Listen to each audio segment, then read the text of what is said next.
Vamos a orar para empezar. Padre amado, gracias por tu amor, por tu misericordia.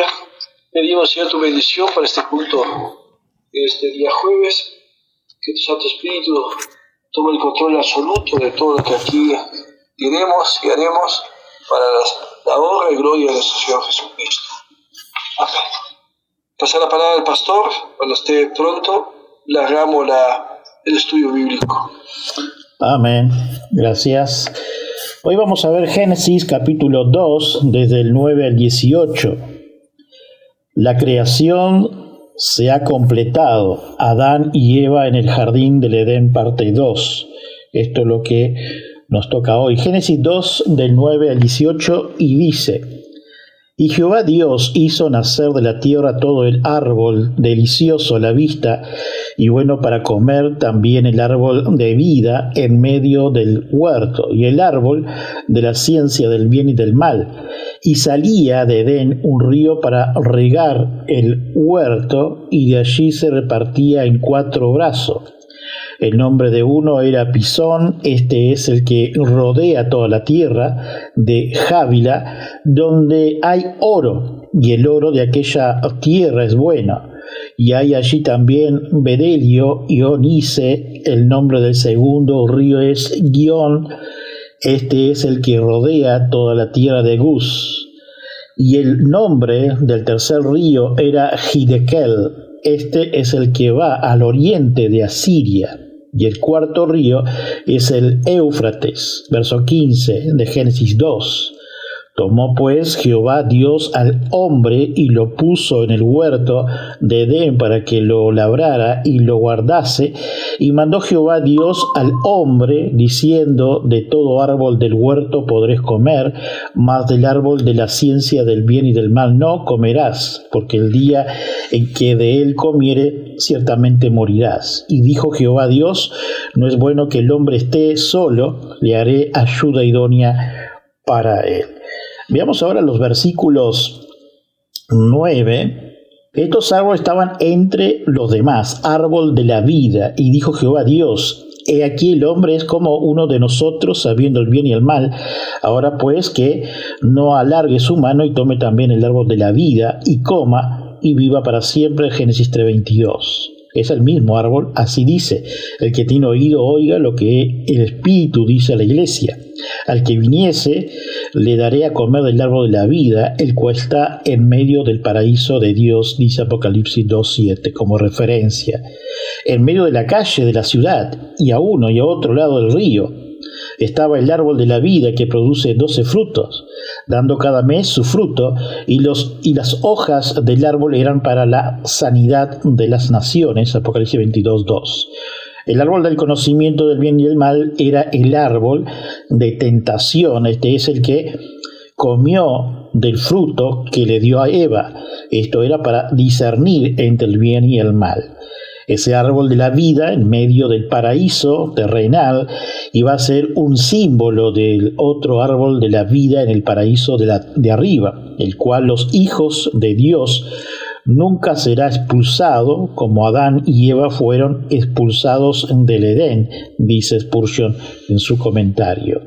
Y el Señor Dios hizo crecer de la tierra. La producción de lo que se habla aquí pertenece al tercer día de la creación, pero el patriarca Moisés declara expresamente que el lugar se ha llenado de abundantemente con toda clase de árboles frutales, para que haya una abundancia plena y feliz de todas las cosas.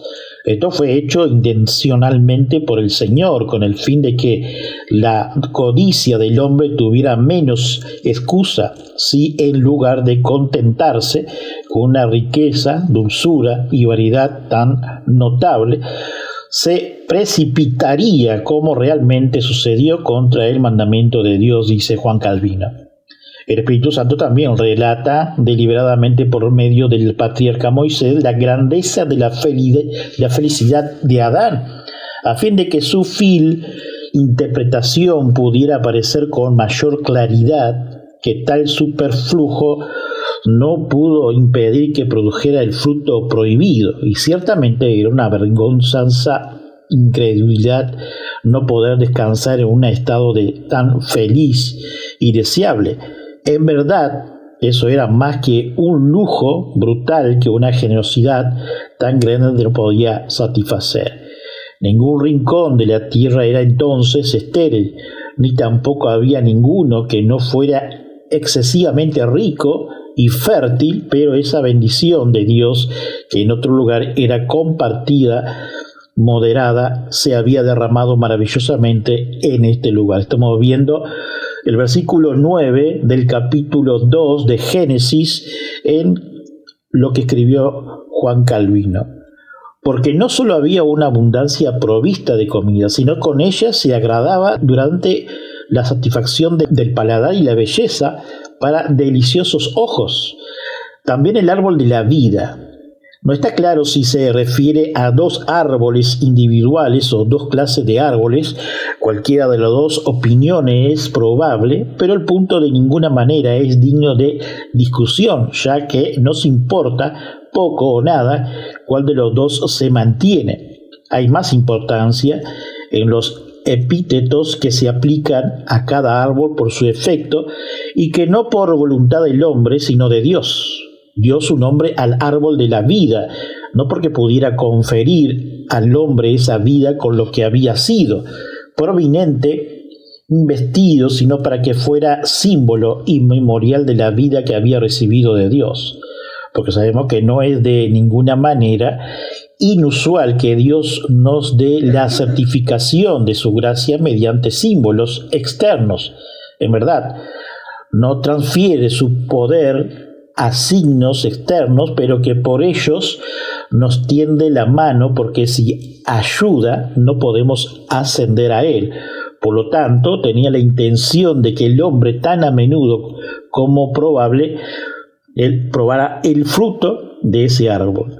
Recordar que donde recibimos su vida para que pudiera reconocer que no vive por su propio poder, sino por la bondad de Dios solamente, y que la vida no es, como se suele decir, un bien intrínseco, sino que procede de Dios.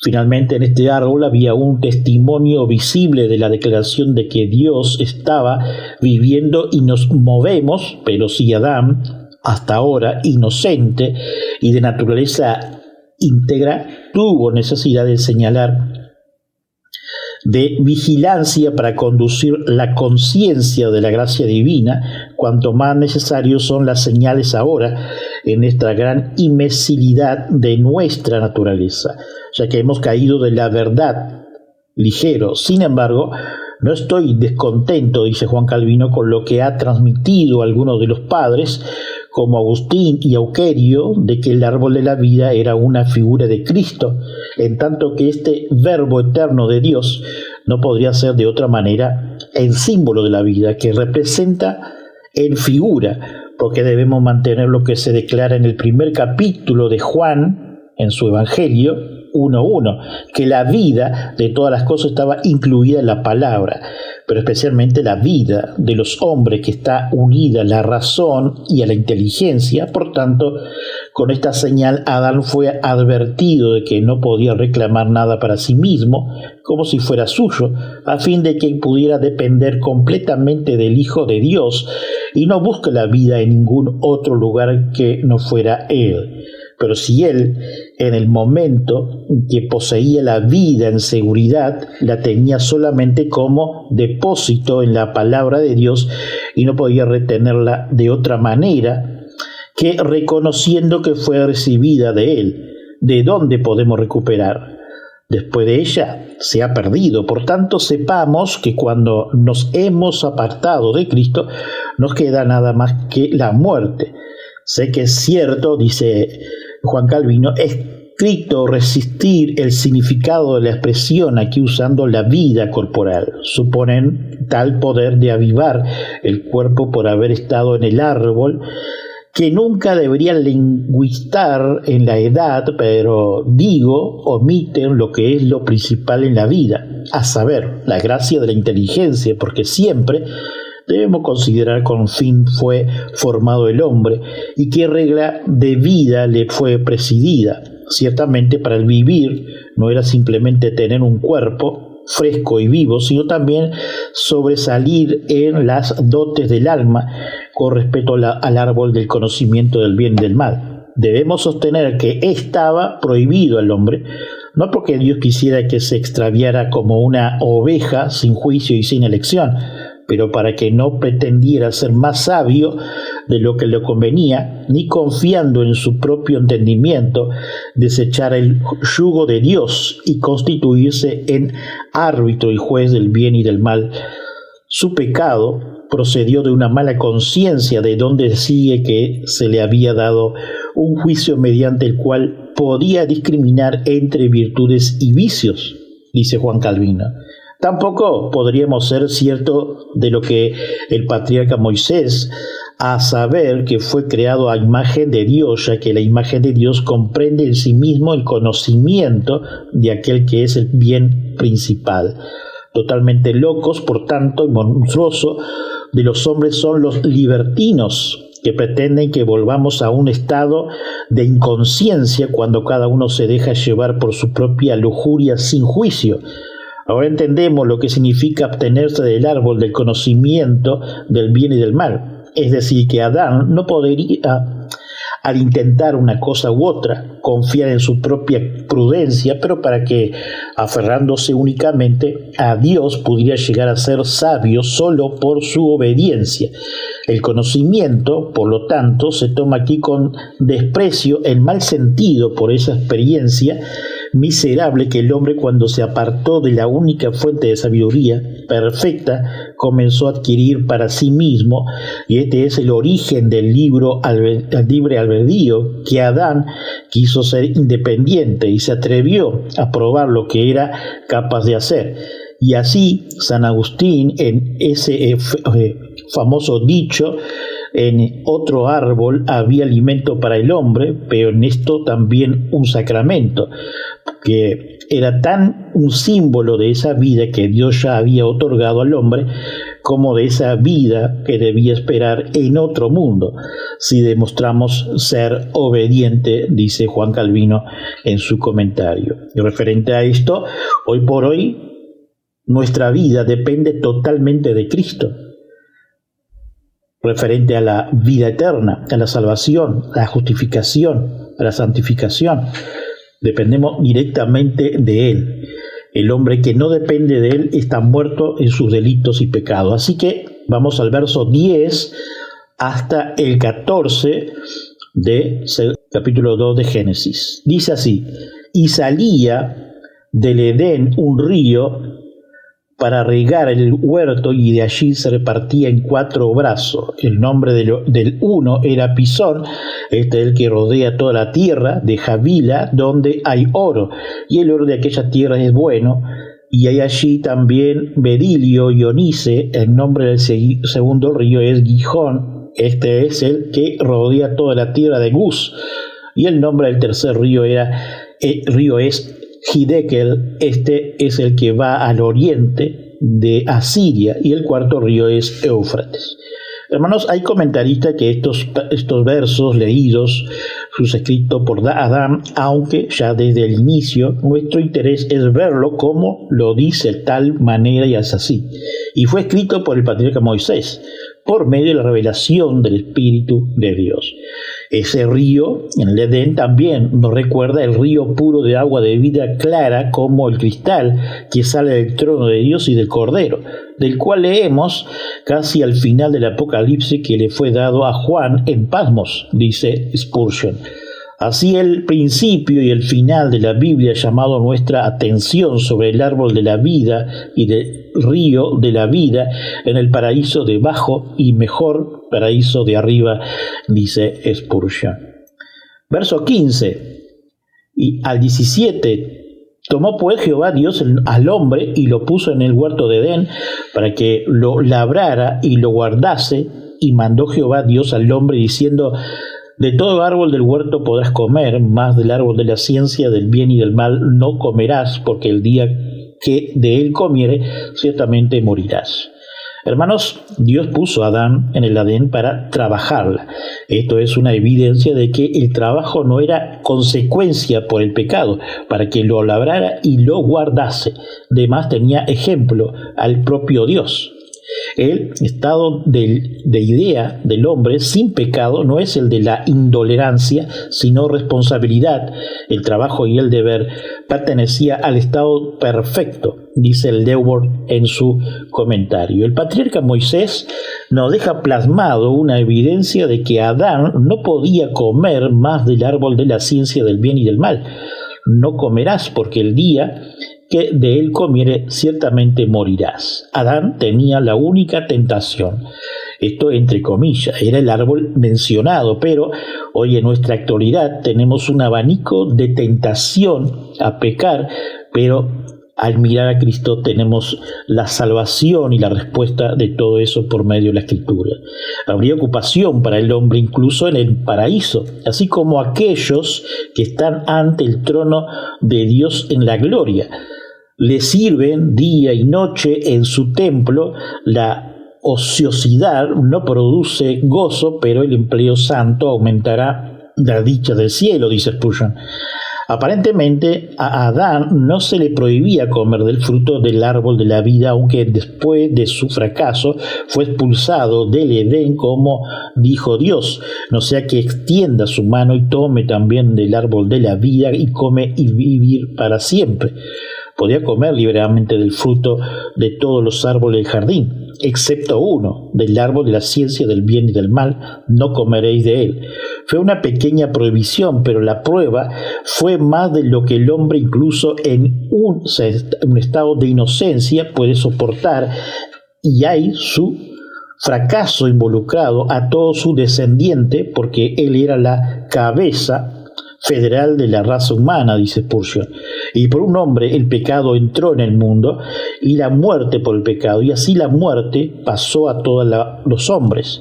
Felizmente hay otros jefe federal, y por eso leemos, porque si por la transgresión de unos muchos murieron, muchos más la gracia de Dios y el don por gracia que es por un solo hombre, Jesucristo, abundó para muchos, dice Spurgeon. El verso último del capítulo 2 de Génesis dice: y dijo Jehová, Dios, no es bueno que el hombre esté solo, le haré ayuda idónea para él. En el texto podemos ver por primera vez Dios vio que algo no es bueno que el hombre esté solo. Relacionan con el matrimonio. Dios creó a la mujer como ayuda idónea, compañera idónea para el hombre, y Dios el Padre. Ya en lo largo de la Escritura nos dice que la mujer como ayuda idónea es igual a confianza, trabajadora y previsora. Proverbios 31, 10 al 31 tenemos demasiado ejemplo, como llena de sabiduría, generosa, temerosa de Dios. Calvino nos dice en el verso 18, no es bueno que el hombre esté solo, dice para el patriarca Moisés. Ahora explica el diseño de Dios al crear la mujer, a saber que debería haber ser humano en la tierra que pudiera cultivar la mutua sociedad entre ellos. Sin embargo, puede surgir una duda sobre si este diseño debe extenderse a la progénita, porque la palabra simplemente significa que, dado que no era conveniente que el hombre estuviera solo, se debe crear una esposa que podría ser su ayudante. Sin embargo, considero, dice Juan Calvino, que el significado de que Dios comienza de hecho en el primer paso de la sociedad humana, pero se propone incluir a otros, cada uno en su lugar apropiado. El comienzo, por lo tanto, involucra un principio general, que el hombre fue formado para ser un animal social. Ahora bien, la raza humana no podría existir sin la mujer, y por lo tanto en la conjunción de las seres humanos, ese lazo sagrado es especialmente concípico, por el cual el esposo y la esposa se combinan en un cuerpo y una sola alma, como la naturaleza misma enseña y habla a Platón, ya a otros de la clase más sólida de la filosofía, pero cuando Dios pronunció con respecto a Adán que no sería provechoso para él estar solo, sin embargo no extinguió la declaración solo a su persona, sino que la consideró como una ley común de la vocación del hombre, de modo que cada uno debe recibirlo como si dijo a sí mismo que la soledad no es buena, excepto solo quien Dios exime como por privilegio especial, dice Juan Calvino. Muchos piensan que el celibato da favores, por el tanto, se abstienen del matrimonio para que no sean miserables. A estas malvadas sugerencias de Satanás que los fieles aprendan a oponerse a esta declaración de Dios, mediante la cual el orden de la vida conyugal del hombre, no para su destrucción, sino para su salvación. Le haré una ayuda. Se puede preguntar por qué no se dice esto en plural, como antes de la creación del hombre. Algunos suponen que de esta manera se marca una distinción entre los dos sexos y que así se muestra cuando el hombre supera a la mujer, pero estoy más satisfecho, dice Juan Calvino, con una interpretación que, aunque no del todo contraria, es diferente a saber dado en la persona del hombre que había sido creado el género humano. La dignidad común de toda nuestra naturaleza fue sin distinción honrada con un elogio. Cuando se dijo hagamos al hombre, tampoco era necesario repetirlo en la creación de la mujer, que no era más que una adhesión al hombre. Ciertamente no se puede negar que también la mujer, aunque en segundo grado, fue creado a imagen de Dios, de donde se sigue que los dichos en la creación del hombre pertenece al sexo femenino. Ahora bien, dado que Dios asigna a la mujer como ayuda para el hombre, no solo prescribe a la esposa la regla de su vocación para instruirlo en sus deberes, sino que también declara que el matrimonio realmente demostrará a los hombres el mejor sustento de la vida. Por lo tanto, podemos concluir que el orden de la naturaleza implica que la mujer debe ser la ayudante del hombre. El proverbio vulgar, de hecho, es que ella es un mal necesario, pero se ha de oír más bien la voz de Dios, dice Juan Calvino, que declara que la mujer se da como compañera y asociada del hombre para ayudarlo a vivir bien. Confieso en verdad que en este estado corrupto de la humanidad, la bendición de Dios que aquí se describe no es percibir ni florece, pero la cual el mal debe ser considerado, a saber que el orden de la naturaleza que a Dios había designado ha sido invertido por nosotros, porque si la integridad del hombre hubiera permanecido hasta el día de hoy, tal como fue desde el principio, esta institución divina se discernía claramente y la más dulce armonía reinaría en el matrimonio, porque el esposo miraría con reverencia a Dios. La mujer en este sería una fiel asistente para él, y ambos con un consentimiento cultivando una relación santa, así como amistosa y pacífica. Ahora, pasado por nuestra culpa y asistencia por la corrupción de la naturaleza, que esta felicidad del matrimonio haya perecido en gran medida, o al menos esté mezclado a infectar de muchos inconvenientes, dice Juan Calvino.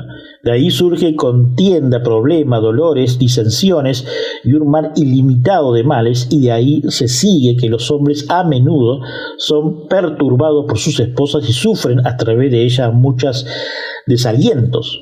Sin embargo, el matrimonio no podría estar tan viciado por la depravación del hombre como para la bendición de Dios, que había sancionado una vez con su palabra fuera completamente abolida y extinguida, dice Juan Calvino. Por tanto, en medio de muchos inconvenientes del matrimonio que son fruto de la naturaleza degenerada, queda algún residuo del bien divino, como en el fuego aparente, sofocado, algunas chispas a un brillo. De este punto principal depende otro, que las mujeres instruidas en este deber de ayudar a su marido deben instruir para mantener ese orden divino y designado. También es parte del hombre considerar lo que deben de cambiar de la otra mitad de su especie, porque la obligación de ambos sexos es mutua, y con esa condición la mujer es asignada como ayuda al hombre, porque el bueno, satisfacción, en lugar de su cabeza y líder. Una cosa más es de notar, dice Juan Calvino, que cuando aquí se llama a la mujer la ayuda del hombre, no se hace alusión a esa necesidad a la que estamos reducidos desde la caída de Adán, porque la mujer fue ordenada para ayudar al hombre, aunque él había permanecido en su integridad. Pero ahora, como la depravación del apetito también requiere un remedio, tenemos que Dios un doble beneficio, pero este último es accidental. Reúne con él. En Hebreos, kenekedo, como si fuera opuesto, o enfrentar, kap en griego, en ese idioma es una nota de similitud, dice Juan Calvino, aunque algunos de los rabinos piensan que aquí se pone como afirmación. Yo lo tomo con su sentido general como si dijera que ella es una especie de contraparte. Para la mujer se dice que es opuesta o por encima contra el hombre, porque ella le responde. Pero la particularidad de similitud de parecer que se agrega porque es una forma de hablar, tomar del sumo común, la traducción griega ha traducido fielmente del sentido. Jerónimo, que puede ser como él, es el significado para Jerónimo, porque el patriarca Moisés pretende notar cierta igualdad y de ahí se refiere el error de algunos que piensan que la mujer se formó solo para la propagación y que restringe la palabra bueno, que se había mencionado últimamente, a la producción de descendencia. No creen que una esposa fuera personalmente necesaria para Adán, porque hasta ahora estaba libre de la lujuria, como si le hubiera sido entregado solo para la compañía a su habitación, y no más bien para hacer la asociada inspección de su vida en la ayuda idónea, por lo cual la particularidad es de importancia, como dando a entender el matrimonio se extiende a todas las partes y el uso de la vida. Esta explicación de Jerónimo da por otro como si se dijera que esté dispuesto a la obediencia, porque el patriarca Moisés pretendía expresar más cómo se manifiesta en lo que sigue, dice Juan Calvino. Para la semana que viene, si Dios quiere, veremos la tercera parte de la creación que se ha completado en Génesis 2:19. Oramos. Señor, te damos gracias por este momento, por abrir tu palabra para comprender más de lo que es la creación del hombre, de la ayuda idónea, pero también, Señor, de los propósitos que tú tienes para nuestra vida común y por nuestra vida espiritual hacia ti. Gracias, Señor amado. Amén.